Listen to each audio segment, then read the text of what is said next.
Danny first noticed the thing, Shadow Man, on a rainy Wednesday, standing behind a coworker in the break room. Shadows didn't grin, and they certainly didn't lean close to whisper in a voice so cold it rattled ribs. No one else reacted. No one turned around, flinched, or even blinked. Danny did. He dropped his coffee, shattering the mug, and his coworker stared at him like he was the strange one. Meanwhile, the thing came behind him and curled its unsettling, long fingers around Danny's shoulders. From that day on, the entity followed him everywhere. At the grocery store, it perched on shelves.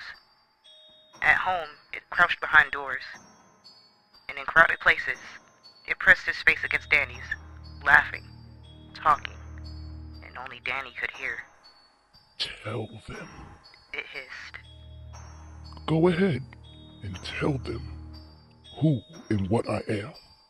Nobody will believe you. But when he tried, the more he spoke, the angrier people became. Arguments erupted around him.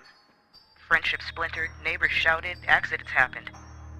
Almost as if the entity drifted from person to person through his touch and words, stirring malice and nudging toward chaos. Every time someone snapped, every time someone cried or slammed a fist on the table, the entity laughed. Soon the laughter grew constant. It slipped into Danny's dreams, then into the silence between his thoughts. He tried pills, earplugs, music, screaming into the void in the pillows. Nothing helped. The laughter and the voices dug deeper, drilling into his mind.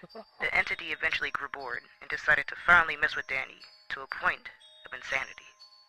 One night, after hours of giggling, screaming, voices, whispering sharply like nails on a chalkboard, something broke inside of Danny. He slammed his head into the wall, once, twice, again and again, anything to drown it out. There were splatters of red in Danny's hands, his face and his clothes, broken glass, then blackness. When he woke, he was strapped to a bed in a mental ward, fluorescent lights humming overhead.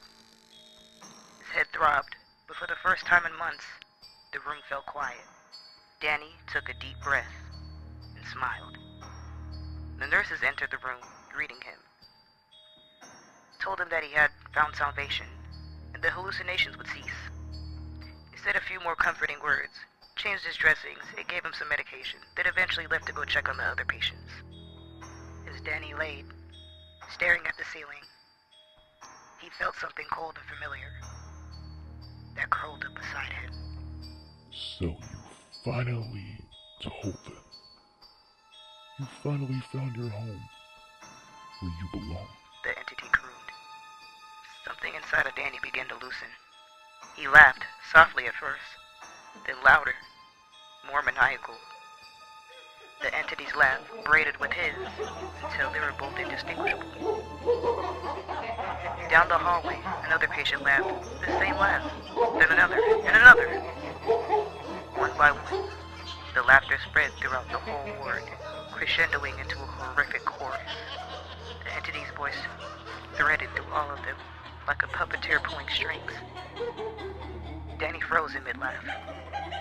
His smile twitched and collapsed. They weren't laughing with him. They were laughing with it. The chorus of hell swelled.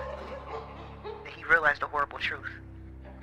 The entity could be inside of everyone. Danny began to scream at the entity. The ward screamed back. And the entity was free, awake, and terribly, terribly alive.